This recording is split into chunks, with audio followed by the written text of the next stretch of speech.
Que alegria termos essa certeza de que em meio às dificuldades e lutas da vida, em meio às tempestades da nossa existência, nós temos um Deus que está sempre conosco. Hoje nós vamos falar um pouco sobre isso na nossa mensagem. Pedi o Lucas para colocar ali os nossos slides. E a gente tem meditado domingo após domingo no livro de Eclesiastes. Os irmãos que têm acompanhado têm acompanhado domingo após domingo este livro que é tão difícil, e nós vamos ver hoje porque ele é tão difícil. E porque tanta gente evita esse livro, porque de fato ele traz alguns pensamentos que são muitas vezes difíceis de serem compreendidos. Você que está vindo hoje aqui, nós nos alegramos muito com a sua presença. Você é convidado a nós entrarmos nesta viagem, mas desde já te aviso que é uma viagem e que em alguns momentos a gente sente um pouquinho de náusea. Já viajou no navio? E aí de repente você se sente um pouquinho enjoado.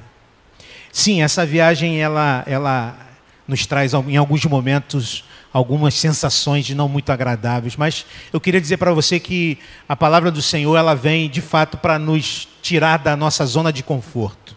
A palavra de Deus, ela tem esse propósito. Se a gente está muito confortável, tem alguma coisa errada.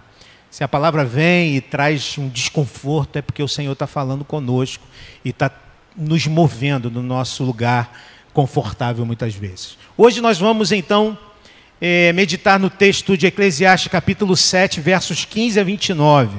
Tá? Nós vamos aqui projetar o texto da Nova Versão Internacional, mas você pode acompanhar na versão que você tem aí, comparar.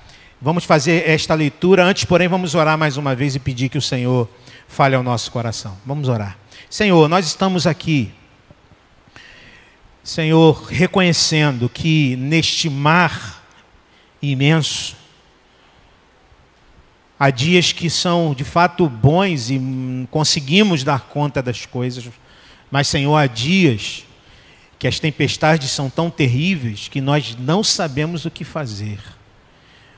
Por isso nós precisamos de Ti, Senhor, e precisamos da direção, precisamos do farol, precisamos da bússola que nos orienta e nos faz então saber o caminho, a direção que devemos tomar para chegarmos ao outro lado, para encontrarmos terra firme. Por isso precisamos de Ti. Fala ao coração do Teu povo, da Tua igreja, nesta noite. Oramos no nome de Jesus. Amém. Então vamos lá. Verso 15 até o 29, diz assim a palavra: Nesta vida sem sentido eu já vi de tudo. Um justo que morreu apesar da sua justiça, e o ímpio que teve vida longa apesar da sua impiedade. Não seja excessivamente justo nem demasiadamente sábio, por que destruir-se a si mesmo? Não seja demasiadamente ímpio e não seja tolo, por que morrer antes do tempo? É bom reter uma coisa e não abrir mão da outra, pois quem teme a Deus evitará ambos os extremos. A sabedoria torna o sábio mais poderoso que uma cidade guardada por 10 valentes. Todavia, não há um só justo na terra, ninguém que pratique o bem e nunca peque. E não dê atenção a todas as palavras que o povo diz, caso contrário, poderá ouvir o seu próprio servo falando mal de você. Pois em seu coração você sabe que muitas vezes você mesmo também falou mal de outros. Tudo isso eu examinei mediante a sabedoria e disse: estou decidido a ser sábio, mas isso estava fora do meu alcance. A realidade está bem distante e é muito profunda. Quem pode descobri-la? Por isso dediquei-me a aprender, a investigar, a buscar a sabedoria e a razão de ser das coisas, para compreender a insensatez da impiedade e a loucura da insensatez. Descobri que muito mais amarga do que a morte é a mulher que serve de laço, cujo coração é uma armadilha e cujas mãos são correntes. O homem que agrada a Deus escapará dela, mas ao pecador ela apanhará. Veja, diz o mestre, foi isto que descobri, ao comparar uma coisa com outra, para descobrir a sua razão de ser. Sim, durante esta minha busca, que ainda não terminou, entre 1000 homens descobri apenas um que julgo digno, mas entre as mulheres não achei uma sequer. Assim, cheguei a esta conclusão: Deus fez os homens justos, mas eles foram em busca de muitas intrigas. Palavra do Senhor. Amém? Amém?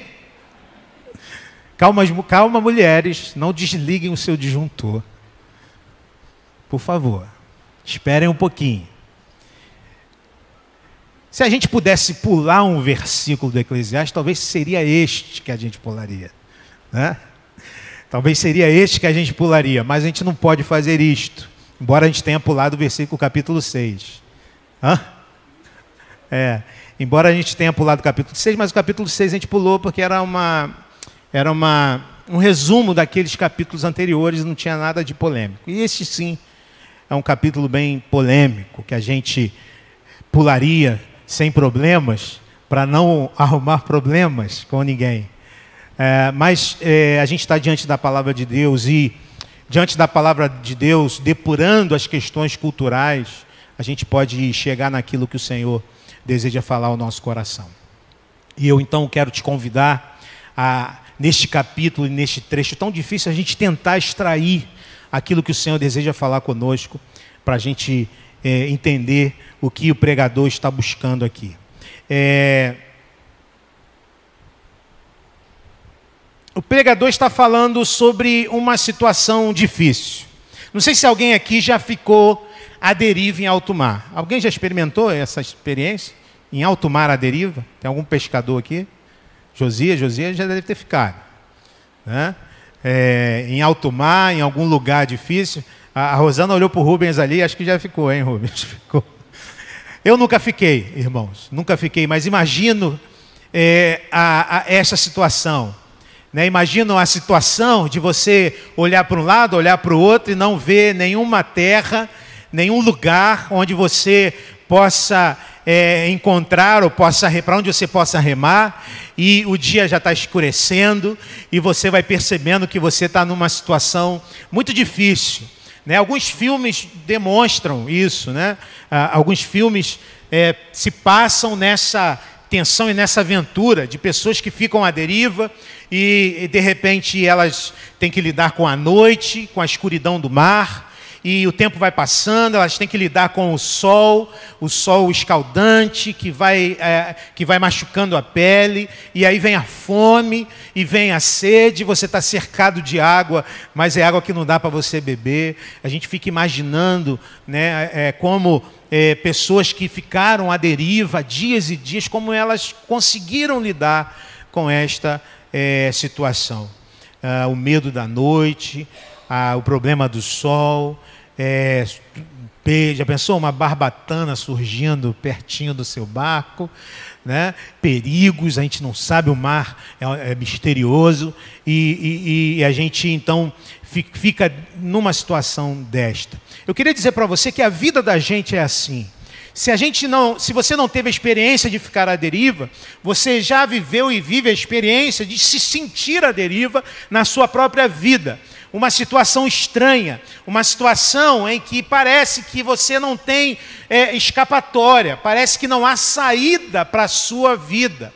Parece que quanto mais o tempo passar, mais você vai ficar vulnerável. E você então fica com medo, com o temor de lidar com a sua vida, uma vida estranha, uma situação de incerteza. E o pregador então, ele vai lidar com essa situação depois de observar ao longo dos capítulos anteriores que o mundo que a gente vive debaixo do sol é uma realidade de incertezas, de angústias, de situações que a gente não espera, de situações diversas com as quais muitas vezes não sabemos lidar. E ele vai então comparar a nossa vida com esta situação de perigo. Em resumo, irmãos, o pregador ele vai nos falar que nesse mundo complexo, nós precisamos da sabedoria divina para navegarmos nessas águas perigosas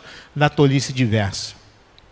Em resumo, a gente vai aprender hoje que nesse mundo complexo, nós precisamos da sabedoria de Deus para a gente poder navegar nessas águas perigosas que é a vida debaixo do sol, para a gente se livrar da tolice que muitas vezes nos toma totalmente. E eu quero então apresentar duas lições que esse texto nos traz. A primeira desta mensagem que nós intitulamos A Deriva é esta: nesse mundo complexo, coisas estranhas acontecem e que são difíceis de entender. É a primeira lição que o pregador traz. Nesse mundo complexo acontecem coisas estranhas e essas coisas são difíceis de entender. Ele começa já mostrando esta ideia, quando ele diz: nesta vida sem sentido eu já vi de tudo. Eu vi um justo que morreu apesar da sua justiça, e vi um ímpio que teve vida longa apesar da sua impiedade. Já viu isso? Aos montes. Nós vemos isso. Bons jovens que morrem cedo, que morrem em sua juventude. Jovens promissores que perdem a vida de maneira muito precoce. E ao mesmo tempo, gente desonesta, gente ruim, gente maldosa, que vive de maldade, cheio de dias, não fica doente, não acontece nada de ruim, estão cheios de dias. Um assassino que mata um jovem com futuro promissor, e ele então morre farto de dias. O mundo é assim, estranho. Gente boa não é imune à doença. Já percebeu isso? Que gente boa fica doente fácil. Que gente boa fica doente muito fácil. Gente ruim, a gente até diz assim, fulano é ruim até de ficar doente. Gente boa gente boa não é imune a doenças, não é imune a acidentes, não é imune a tragédias. Gente crente, gente de Deus, passa por dificuldade, fica doente, passa por luta, é passado para trás. Pega a Covid, porque gente crente pega também. A pergunta é, muitas vezes quando a gente percebe isso, para que ser bom? Para que buscar um caminho de bondade? Para que ser justo? Para que ser honesto? Se muitas vezes são esses que se dão mal, enquanto muita gente ruim prospera, muita gente ruim continua sendo ruim e morre farto de dias. Para que continuar sendo honesto no trabalho, se aquelas pessoas que estão lá e que são desonestas, muitas vezes são aqueles que recebem a promoção, são aqueles que conseguem ter coisas que eu não consigo ter. Para que continuar estudando sem colar, adolescentes, jovens, universitários? Para que continuar estudando sem colar, se às vezes aquele amigo que cola consegue tirar nota boa, consegue aquela vaga em alguma situação lá na escola ou na faculdade? O pregador então responde para a gente o seguinte: a culpa do mundo ser assim, estranho, é nossa. O mundo é assim por nossa culpa. Ele diz isso nos versículos 20 a 22. Ele diz o seguinte: todavia não há um só justo na terra, não há ninguém que pratique o bem e nunca peque. E ele continua dizendo: não dê atenção a todas as palavras que o povo diz, caso contrário você vai poder ouvir o seu próprio servo falando mal de você. Pois em seu coração você sabe que muitas vezes você mesmo também falou mal dos outros. E olha que exemplo engraçado, se não fosse trágico, que o pregador traz. Ele traz um exemplo. E o exemplo é esse: já pensou se você, de repente, pudesse saber tudo que a outra pessoa pensa de você?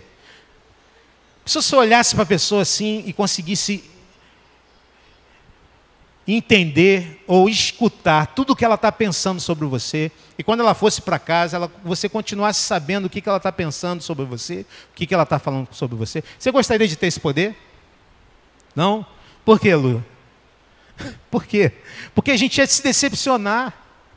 Porque a gente ia perceber que gente que ama a gente, que gosta da gente, que é nosso amigo, fala coisa da gente que não falaria na nossa frente. Eu não quero ter esse poder, não quero mesmo, porque eu não quero saber o que você fala de mim na sua casa. Não quero mesmo. Eu sei que você fala bem de mim na sua casa. Mas talvez alguma coisa que você possa falar, eu posso não gostar.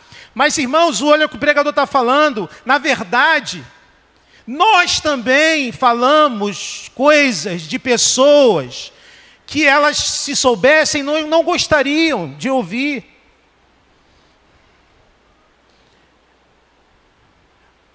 Em outras palavras, o pregador pinta um cenário terrível.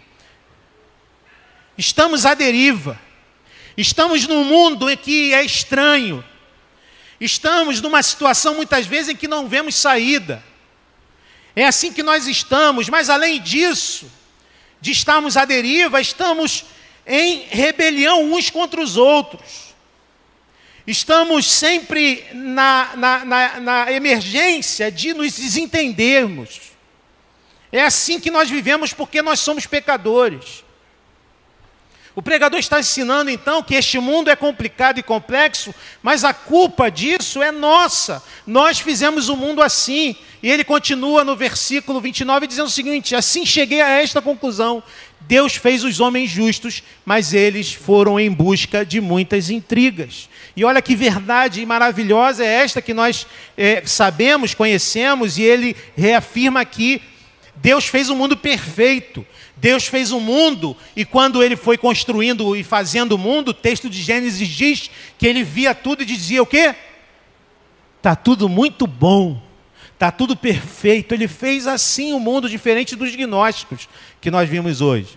Mas esse é outro assunto. Deus fez tudo perfeito, mas o homem fez com que o mundo se tornasse como é. Quando a gente decidiu que não andaria com o Senhor, quando a gente decidiu que o desobedeceria, quando a gente entrou em rebelião com Ele. Desde Gênesis 3, nós dissemos para Deus que poderíamos navegar o nosso barco sem a direção dEle, sem a bússola dEle, sem o conhecimento náutico que somente Ele tem. E nós fizemos isto, irmãos, mas agora, a deriva, muitas vezes nós mesmos colocamos a culpa em Deus das coisas que dão errado na nossa vida.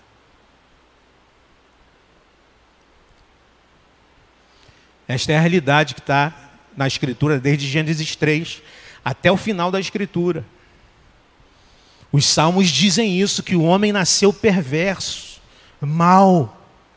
O Novo Testamento insiste que não há um justo, nenhum sequer. Não há quem faça o bem, é o que diz a palavra de Deus.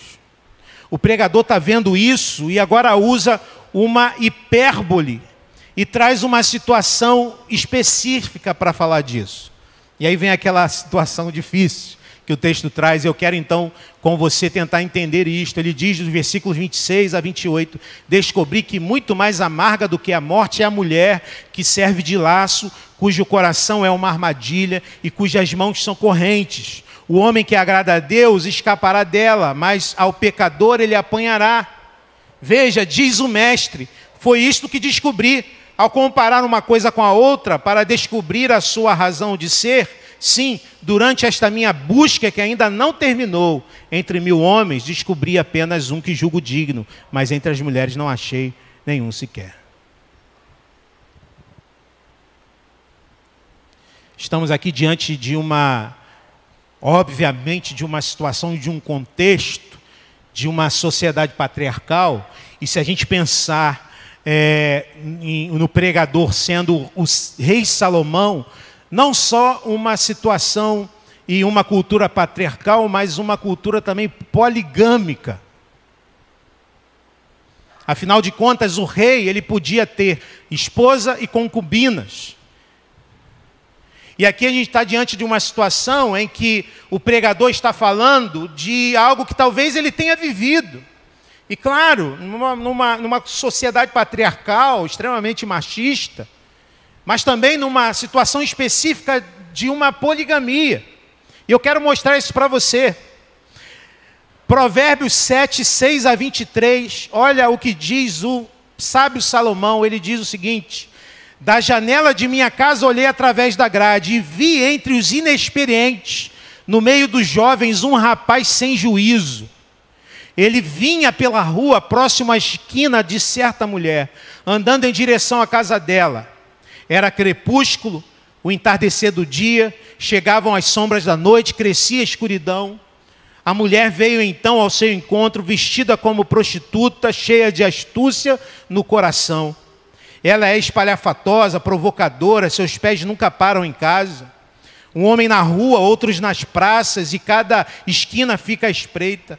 Ela agarrou o rapaz, beijou-o e lhe disse descaradamente: tenho em casa a carne dos sacrifícios de comunhão, que hoje fiz para cumprir os meus votos. Por isso saí para encontrá-lo. Vim à sua procura e o encontrei. Estendi sobre o meu leito cobertas de linho fino do Egito. Perfumei a minha cama com mirra, aloés e canela. Venha, vamos embriagar-nos de carícias até o amanhecer. Gozemos das delícias do amor, pois o meu marido não está em casa. Partiu para uma longa viagem. Levou uma bolsa cheia de prata e não voltará antes da lua cheia. Com a sedução das palavras o persuadiu e o atraiu com o dulçor dos lábios. Imediatamente ele a seguiu, como boi levado ao matadouro, ou como cervo que vai cair no laço, até que uma flecha lhe atravessa o fígado, ou como pássaro que salta para dentro do alçapão, sem saber que isso lhe custará a vida.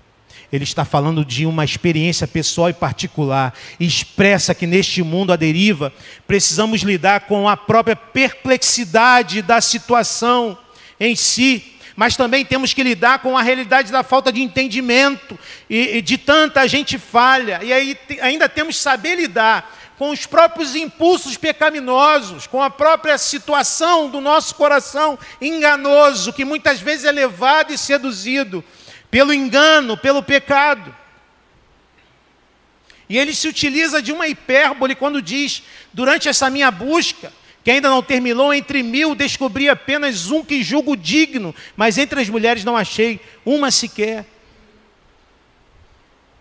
O pregador, Salomão, está falando de uma experiência pessoal, e talvez, se a gente fosse pensar que somente este homem que ele encontrou entre 1000, talvez fosse ele mesmo, falando de sua sabedoria. Mas quando olhamos para esse texto, nós percebemos que além de estarmos à deriva, além de o mundo ser estranho, estamos como aquele pescador que perdeu-se no mar. Olhamos para um lado e para o outro, não encontramos saída. Mas estamos também junto com pessoas e nós não nos entendemos, porque nós queremos ser melhores uns que os outros. Mas além disso, irmãos, nós temos que lidar com a nossa própria incapacidade de lidar com as nossas, com os nossos desejos, que muitas vezes nos tragam e nos trazem e nos fazem naufragar em meio à nossa navegação, à nossa jornada. Veja em 1 Reis 11, versículos 1 a 8, o que Salomão fala da sua relação com as tantas e tantas mulheres que tinha. Ele diz, o texto diz em 1 Reis 11, 1 a 8, o rei Salomão amou muitas mulheres estrangeiras, além da filha do faraó. Eram mulheres moabitas, amonitas, edomitas, sidônias, hititas. Elas eram das nações sobre as quais o Senhor tinha dito aos israelitas: vocês não poderão tomar mulheres dentre essas nações, porque elas os farão desviar-se para seguir os seus deuses. No entanto, Salomão apegou-se amorosamente a elas. Salomão deixou que os desejos do seu coração lhe tragassem. Salomão deixou que, para além daquilo que o Senhor havia ensinado ao seu povo e ao rei, ele se deixasse levar pelos seus impulsos e desejos. O texto continua dizendo: ele casou com 700 princesas e 300 concubinas, e as suas mulheres o levaram a desviar-se, é o que diz o texto. À medida que Salomão foi envelhecendo, suas mulheres o induziram a voltar-se para outros deuses, e o seu coração já não era totalmente dedicado ao Senhor, o seu Deus, como fora o coração do seu pai Davi. Ele seguiu os postes sagrados, a deusa dos Sidônios e Moloque, o repugnante deus dos Amonitas. Desta forma, Salomão fez o que o Senhor reprova, não seguiu completamente o Senhor, como seu pai Davi. No monte que fica a leste de Jerusalém, Salomão construiu um altar para Camos, e repugnante deus de Moabe, e para Moloque, o repugnante deus dos Amonitas. Também fez altares para os deuses de todas as suas outras mulheres estrangeiras, que queimavam incenso e ofereciam sacrifícios a eles. Se nesse momento e neste texto o pregador fala de algo que está numa cultura machista, patriarcal e poligâmica, quando nós olhamos para ele, percebemos que todos nós, homens e mulheres, estamos num barco à deriva, num mundo difícil e estranho. A gente olha para um lado e para o outro, não vê saída. Além disso, a gente está cheio de gente que não se entende. Cada um fala uma coisa e cada um quer ser melhor que o outro. E além disso, e eu quero usar uma imagem da mitologia grega. Outro dia eu vi, acho que foi o Mateus que falou, está querendo uma série no Netflix sobre mitologia, né, Mateus? Então vamos falar um pouquinho da mitologia grega para a gente fazer um paralelo aqui. Uma das lendas mais antigas, e que está lá no texto da Odisseia, um dos poemas épicos de Homero. Ele escreveu 2 poemas, Ilíada e Odisseia. A Ilíada conta a história da Guerra de Troia. Você já ouviu falar da Guerra de Troia? Pelo menos do cavalo de Troia você já ouviu falar. A Guerra de Troia, a guerra entre os gregos, por causa de Helena, né, que foi levada para uma nação, e aí foram atrás daquela mulher Helena. Virou até nome de personagem de novela, e essa você sabe que eu sei. A Odisseia conta a história da volta de Ulisses, um dos guerreiros gregos, que por causa de algumas coisas que fez, ele está sendo impedido pelos deuses gregos de voltar para casa. Ele vai voltar para Ítaca. E a guerra de Troia dura 10 anos. Ulisses leva 10 anos para conseguir voltar para casa. E uma das situações que acontece ali é que Ulisses e os tripulantes do seu navio iam passar perto de uma ilha do Mediterrâneo, Messina, o nome da ilha. E ali, ali naquele lugar, haviam as sirenes. As sirenes que deram origem à nossa ideia de sereias. As sirenes eram metade mulher, metade pássaro, que cantavam uma canção que ia atraindo esses homens, até que eles então fossem devorados por elas. E Ulisses, sabendo disso, ele então teve uma estratégia. Ele disse aos seus tripulantes do navio: vocês vão colocar alguma coisa no ouvido de vocês, e eu vou me amarrar no mastro. Aconteça o que acontecer, não me solta. Eu falo o que falar, vocês não me soltam. E aí eles conseguem passar pelas sirenes ou pelas sereias. Em suma, este mundo que nós vivemos é um mundo estranho. Parece que nós estamos à deriva. E a gente não consegue se entender. E além disso, há perigos, como sereias, que cantam e que tentam nos seduzir para que a gente possa naufragar. Como podemos, irmãos, ser sábios por nós mesmos nesta realidade, se não temos bússolas que nos dirijam? Aqui está a imagem ali. O pregador continua, versos 23 e 24, ele diz: tudo isso eu examinei mediante a sabedoria e disse: estou decidido a ser sábio. Mas isso estava fora do meu alcance. A realidade está bem distante, é muito profunda, quem pode descobri-la? O pregador está dizendo assim: eu tentei. Eu tentei, mas ele chega à conclusão: o conhecimento, a sabedoria está longe demais, está fundo demais. Essa é a declaração da razão da vida humana ao longo da história humana. Nós buscamos a sabedoria, mas ela está longe demais, profunda demais, não se pode alcançá-la. Este é o dilema do homem desde que se entende por gente. Nós achamos que poderíamos nos rebelar contra Deus e construir a nossa história sem Ele. Mas a verdade é que a sabedoria está longe. Por mais que a gente busque, não conseguimos encontrar. Essa é a realidade que o pregador está trazendo diante de nós, uma realidade difícil de engolir, que dá náusea, sim. Estamos à deriva, sem bússola, sem direção, nos desentendendo, nos enganando. Sereias estão por toda parte, com seus cantos, tentando nos atrair, nos devorar. Sabe de uma coisa? Não tem saída. Cabe nos morrer no mar. Sabe de uma coisa? Não tem como sair dessa situação. Cabe nos morrer no mar. É assim que a gente se sente em muitos momentos da nossa vida.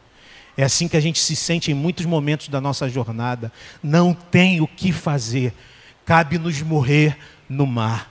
Cabe nos ser devorados pelo mar.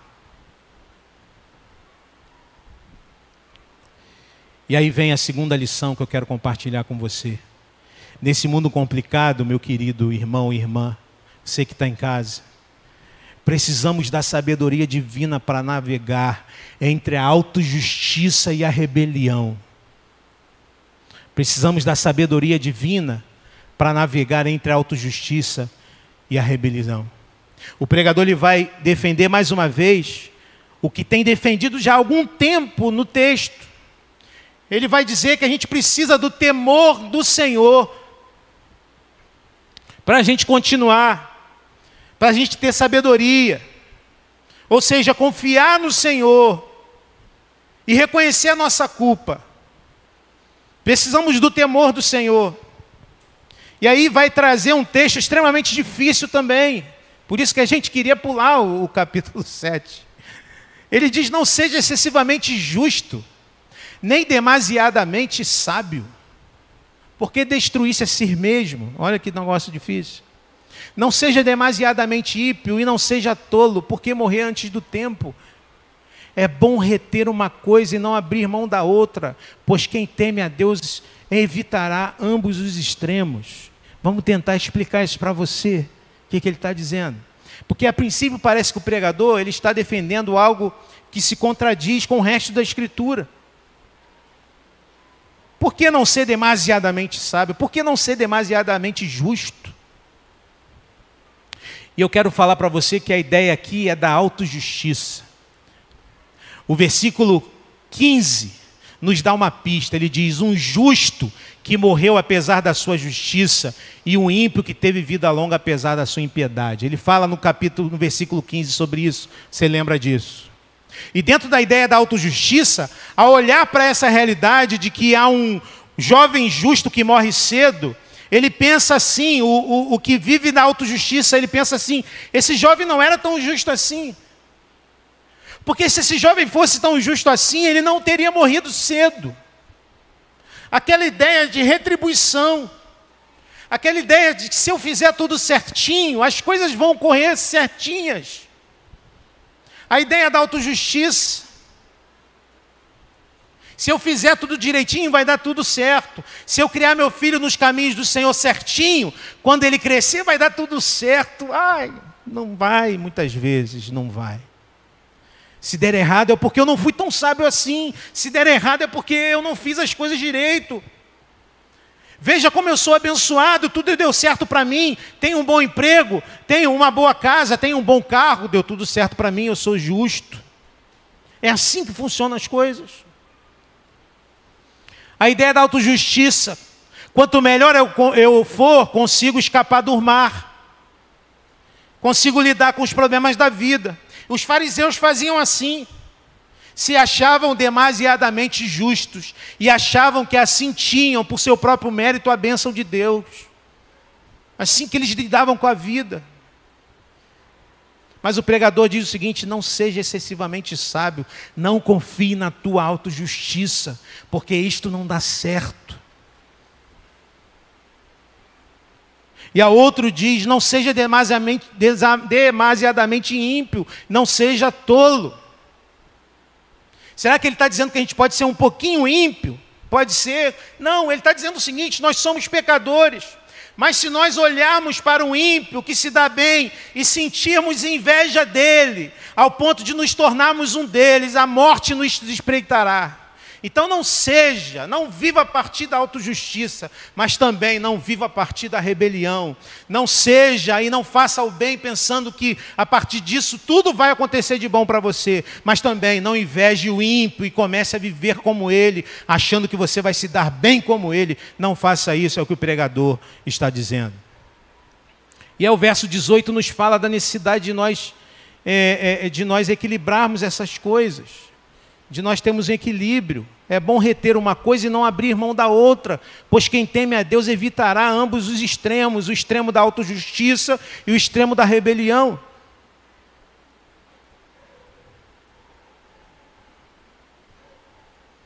A história da Odisseia também conta, em determinado momento, Ulisses passa, agora sim, pelo Estreito de Messina, entre a Sicília e a Península Itálica, Tinha que passar por dois monstros mitológicos, Caríbides e Sila.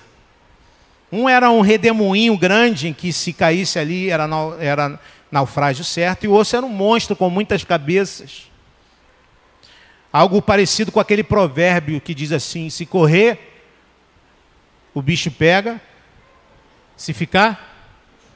Você já se sentiu assim? Se eu for para um lado, Caríbides, se eu for para o outro lado, Sila. E aí Ulisses encontra uma saída para passar. Em nossa jornada náutica, meu irmão e minha irmã, há dois monstros prontos a nos devorar. Há dois monstros que estão ávidos por nos tragar. Um é o monstro da autojustiça. Vou ser tão bom que me livro dele. E o outro é o monstro que nos faz pensar, sabe de uma coisa? Já que o mundo é assim, vou viver a vida do meu jeito e pronto. Ou seja, estamos à deriva, não temos instrumentos de navegação, as pessoas estão brigando entre si, cada um fala uma coisa, cada um quer ter a razão sobre as coisas. Há sereias cantando e nos atraindo para a morte, e há monstros marinhos que querem nos devorar. O que fazer? O que fazer? Talvez você esteja vivendo assim, sem sentido de vida, sem esperança, sem saber para onde ir, olhando os perigos em torno de você no mar e sem saber como sair dessa situação. Eu quero te dizer o seguinte: a primeira coisa que precisamos fazer, irmãos, é reconhecer quem somos nós. Quem nós somos, reconhecer a nossa situação, reconhecer a nossa incapacidade, reconhecer que não é possível sair dessa situação sozinhos, reconhecer que estamos à deriva sozinhos, e sozinhos nós vamos morrer, porque seja pela autojustiça ou pela rebelião, estamos sozinhos. Sejamos nós, o filho mais velho, do filho pródigo, aquele que lida com a autojustiça, mas se sente sozinho, porque não faz as coisas pelo amor pelo seu pai, mas faz as coisas para que seu pai ame ele a partir daquilo que ele faz. Ou seja, nós, o filho pródigo que diz assim: eu vou viver minha vida, eu vou aproveitar, eu não quero saber de Deus, eu quero gastar tudo que eu tenho e me afogar nos meus desejos. A parábola nos fala de dois jovens que estão sozinhos, à deriva, que não têm alegria no coração. Mas um deles resolve que vai voltar para o pai. Um deles reconhece quem ele é, reconhece a sua condição, a sua situação. Essa é a saída, o temor do Senhor. A Bíblia diz, o temor do Senhor é o princípio da sabedoria. É o que diz o texto, Provérbios 9, 10a.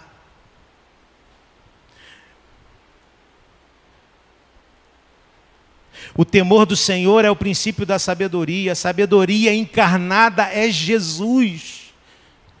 Temer o Senhor é reconhecer também quem Ele é. Porque se o primeiro passo é reconhecer quem a gente é, que a gente é incapaz, que a gente é pecador, que não dá para sair dessa situação sozinho. O segundo passo é reconhecer quem Ele é. Ele é o Senhor, Ele é o Senhor dos mares, Ele é o Senhor dos ventos, Ele é o Senhor das tempestades, Ele é o Senhor dos monstros marinhos. Ele criou os monstros, Ele criou as sirenes. Ele criou, Ele tem a solução, Ele tem a saída. Temer o Senhor é reconhecer quem nós somos, mas temer o Senhor é reconhecer quem Deus é, reconhecer a sua grandeza, reconhecer a sua soberania.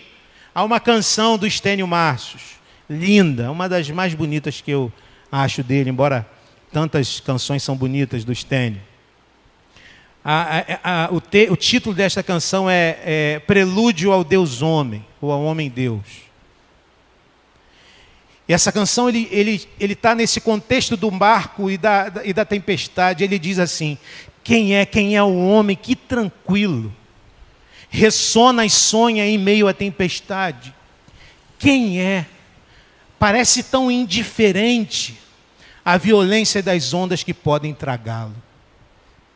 Talvez não deva ser outro esse homem no barco ao meu lado, é Deus. Quem é o homem nesse barco? Quem é? O mar e o vento lhe obedecem. Quem é? Depois que fala é calmaria, mas eu tremo, eu morro de medo. Porque não deve ser outro. Esse homem no barco ao meu lado é Deus. E olha só que bonito. De que me vale essa bonança do lado de fora dessa embarcação, se ali na proa está alguém que sabe muito bem de todas as tormentas do meu coração? Porque talvez as tormentas não sejam as circunstâncias da sua vida, mas dentro do coração não há paz e não há tranquilidade. Ele diz, eu quero me lançar aos seus pés, sua luz é tão intensa que eu temo morrer ali. Quem é? É todo santidade. Quem é? Diante dele sou flagrado. Melhor que eu tivera naufragado, para longe, bem longe, a não ser que perdoe. Porque não deve ser outro. Esse homem no barco, ao meu lado, é Deus. Reconhecer quem Ele é. Ele é Deus. Ele é Senhor sobre tudo que existe. Se você se sente assim, à deriva, naufragado, olhando para todos os lados e não vê saída, e só tem gente querendo te destruir, e há sereias e monstros marinhos que querem te devorar, Ele, o Deus encarnado, quer estar com você neste barco. Ele, o Senhor do mar, do vento, dos monstros, quer estar com você dentro do barco, porque Ele prometeu que te levaria ao outro lado. Para terminar, e para terminar mesmo, um poema de 1875 chamado Invictus. É um poema do inglês William Ernest Henley. Um poema utilizado, inclusive, na biografia do Mandela, que fala sobre o homem que diz ser o capitão da sua vida. E essa poema diz assim: fora da noite que me encobre, escura com o vão do mastro a mastro, a quaisquer deuses que acaso existam, agradeço por minha alma indomável. Entre as garras de certas circunstâncias, não estremeci ou supliquei. Espancado pelo revés, minha cabeça sangra, mas segue firme. Mais tarde, neste lugar de lágrimas e ira, o horror das sombras ainda emergirá. E mesmo assim, a ameaça dos anos me encontra e me encontrará sem medo. Não importa quão estreita a porta, quão cheia de sentenças a lista.